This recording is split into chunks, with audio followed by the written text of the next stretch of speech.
Okay, today we're going to learn about telling the difference between 8K and 10K brake assemblies.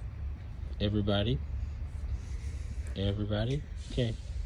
So, the most easiest way to tell is 8Ks are going to have 4 mounting studs, 4 bolt flange, and 10Ks, if they are Rockwell American, they're going to have 5.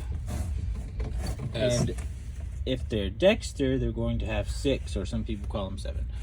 But that's going to be the easiest way to tell 8K to 10Ks. Those are the biggest. And those are 12Ks because they're 12 1/4 by 5s. Yes, correct. So these are all Rockwell American brake assemblies. 8K, 10K, and 12K. And that's today's lesson. Did we get? Any questions? Did we move some 12K somewhere else?